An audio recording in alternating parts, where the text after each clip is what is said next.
Alleluia,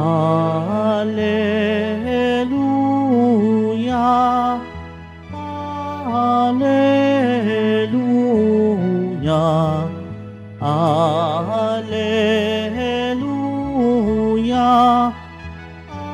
Alleluia.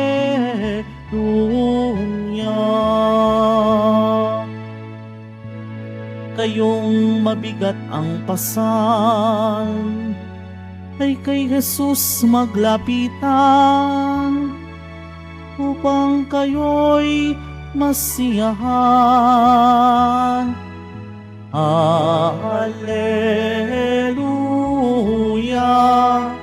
Alleluia, Alleluia,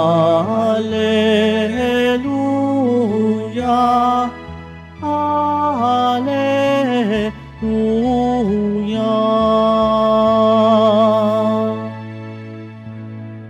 Sumainyo ang Panginoon. At sumaiyo din. Ang mabuting balita ng Panginoon ayon kay San Lucas. Papuri sa iyo, Panginoon. Noong panahong iyon, ang mga publikano at ang mga makasalanan ay nagsisilapit upang makinig kay Jesus. Nagbulong-bulungan ang mga Pariseo at ang mga eskriba. Ang sabi nila, ang taong ito'y nakikisalamuha sa mga makasalanan at nakikisalo sa kanila. Kaya't sinabi sa kanila ni Jesus ang talinhagang ito, kung ang sinuman sa inyo ay may 100 tupa at mawala ang isa, ano ang gagawin niya? Iiwan ang 99 sa ilang at hahanapin ang nawawala hanggang sa matagpuan. Hindi ba? Kapag nasumpungan ay, masarinang papasanin ito. Pagdating ng bahay, aanyayahan niya ang kaniyang mga kaibigan at mga kapitbahay. Sasabihin niya, makipagsaya kayo sa akin, sapagkat nasumpungan ko sa wakas ang tupa kong nawawala. Sinasabi ko sa inyo, magkakaroon ng higit na kagalakan sa langit dahil sa isang makasalanang nagsisisi at tumatalikod sa kaniyang kasalanan kaysa 99 na matuwid na hindi nangangailangang magsisi. O kaya, kung ang isang babae ay may 10 pilak at mawala ang isa, ano ang gagawin niya? Sisindihan niya ang ilaw, wawalisan ang bahay, at hahanaping mabuti hanggang sa masumpungan ito. Hindi ba? Kapag nasumpungan na ito, ay aanyayahan niya ang kaniyang mga kaibigan at mga kapitbahay. Sasabihin niya, makipagsaya kayo sa akin, sapagkat nasumpungan ko sa wakas ang nawala kong salaping pilak. Sinasabi ko sa inyo, gayon din ang kagalakan ng mga anghel ng Diyos dahil sa isang makasalanang nagsisisi at tumatalikod sa kaniyang kasalanan. Ang mabuting balita ng Panginoon. Pinupuri ka namin, Panginoong Hesukristo. Magsiupuan lahat. Magandang gabi po sa inyong lahat, mga kapatid kay Kristo. Sa lahat po ng ating mga taga-subaybay sa iba't ibang online platforms at sa lahat ng ating mga kadiboto sa iba't ibang panig ng Pilipinas at maging sa buong mundo kung saan tayo ay naaabot ngayon ng ating live streaming. Mapayapang gabi din po sa inyong lahat. Purihin at dakilain natin ang ating Panginoon, ang mahal na poong Jesus Nazareno. Mga kapatid kay Kristo at mga kadiboto, malugod po namin kayong tinatanggap sa Basilica Minor at Pambansang Dambana ni Jesus Nazareno. Ang tema po ng ating ebanghelyo sa araw na ito ay tungkol sa kagandahang loob ng ating Panginoon. Ito, yung napakinggan natin sa ating ebanghelyo, ay tinatawag na mga talinhaga ng awa. Dito umiikot ang pagbasa natin sa araw na ito. Dalawang makapangyarihang talinhaga ang ating narinig. Ang talinhaga ng nawawalang tupa at ang talinhaga ng nawawalang salaping pilak. Sinasabi dito kung gaano kalawak ang awa at habag ng Panginoon. Inihalin tulad niya ito sa isang lalaking naghahanap ng kanyang isang nawawalang tupa. Ano ang gagawin niya? Iiwan niya ang 99 upang hanapin ang isang nawawalang tupa. At ano ang naganap kapag kanyang nasumpungan na ang nawawalang tupa? Siya ay magdidiwang. Iaangat niya ang tupa at ito ay ipapatong niya sa kanyang balikat bilang simbolo ng kanyang pagpupunyagi, ng kanyang kaligayahan at ang tagumpay na kanyang naranasan sa paghahanap sa isang nawawala. Ang ikalawang talinhaga naman, tumutukoy sa isang babaeng hinahanap ang kanyang nawawalang isang salaping pilak. At anong narinig natin sa ebanghelyo? Lahat ay gagawin niya upang matagpuan ang nawawalang salaping pilak. Magsisindi siya ng ilaw, magwawalis ng buong bahay, at hahanapin ang nawawalang pera.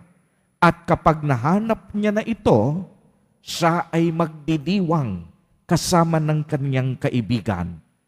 Dahil sa salaping pilak na dati nawala, ngunit ngayon natagpuan na.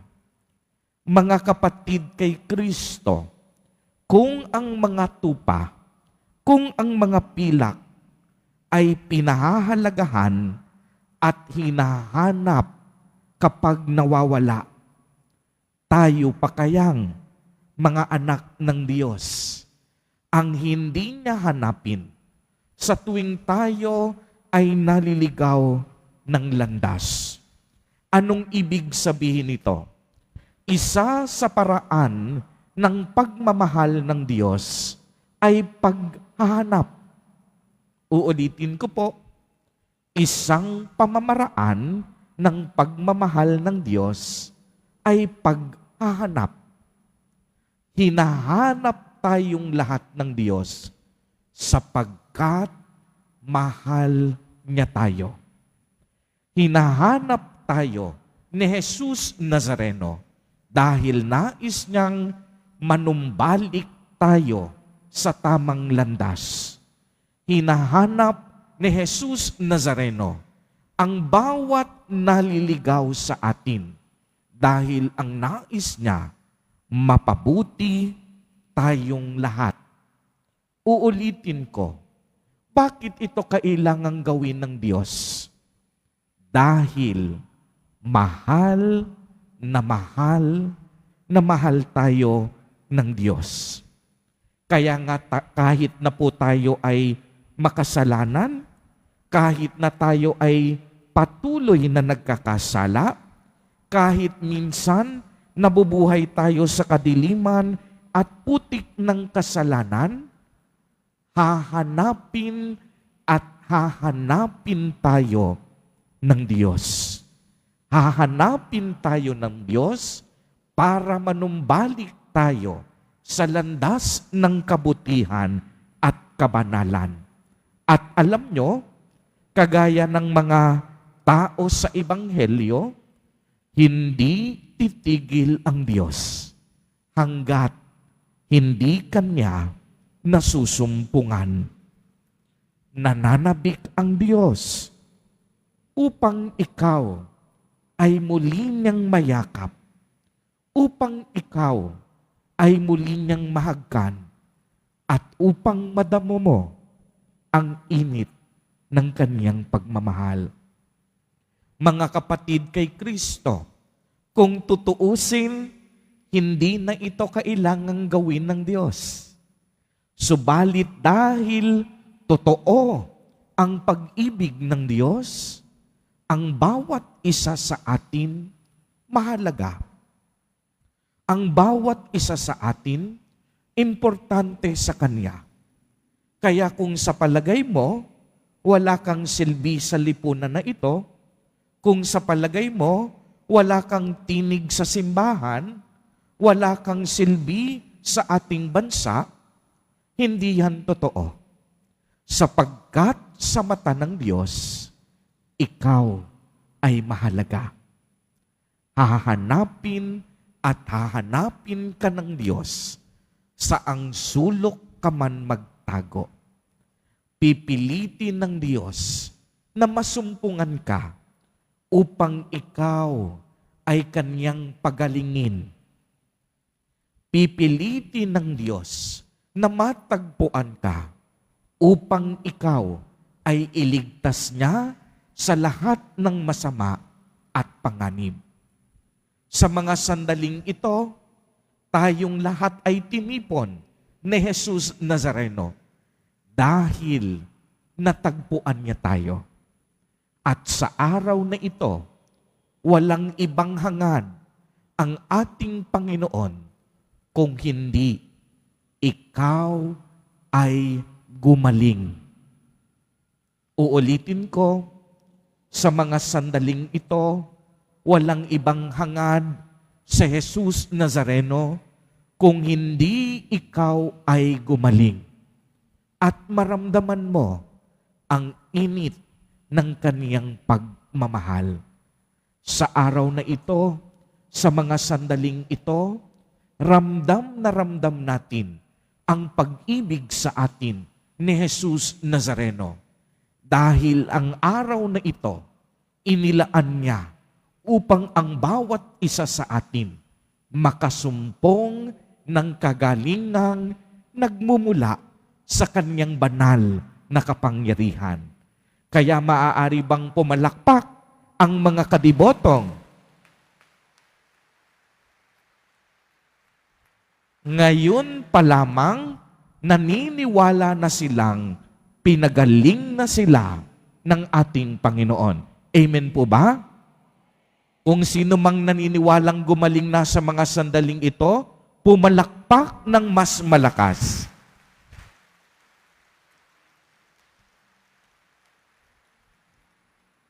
Mga kapatid kay Kristo, napakaganda ng pahayag ni Apostol San Pablo sa ating unang pagbasa. Sinabi niya, ngunit dahil kay Kristo, ang mga bagay na maaari kong ibilang na pakinabang ay inari ko ng kalugihan. Oo, inari kong kalugihan ang lahat ng bagay bilang kapalit sa lalong mahalaga ang pagkilala kay Jesus Nazareno bilang ating Panginoon at tunay na tagapagligtas. Napakaliwanag po ng pahayag ni Apostol San Pablo. Wala nang ibang yaman ang pwede nating matagpuan sa mundong ito, malibang makilala natin ang tunay nating tagapagligtas, ang tunay na manggagamot, si Jesus Nazareno. Dahil sa mga kamay ni Jesus Nazareno, masusumpungan natin hindi lang kagalingan, kung hindi kaligtasan ng ating buhay, pagkatao at kaluluwa.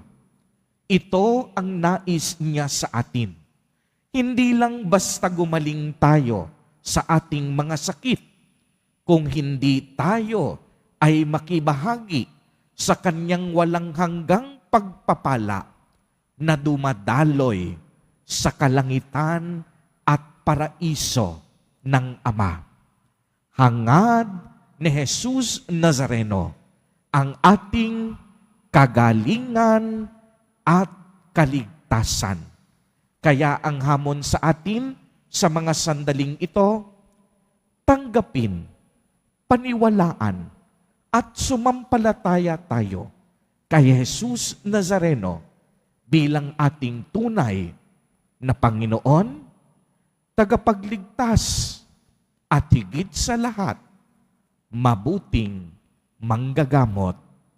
Amen. Purihin at dakilain natin ang ating Panginoon, ang mahal na poong Jesus Nazareno.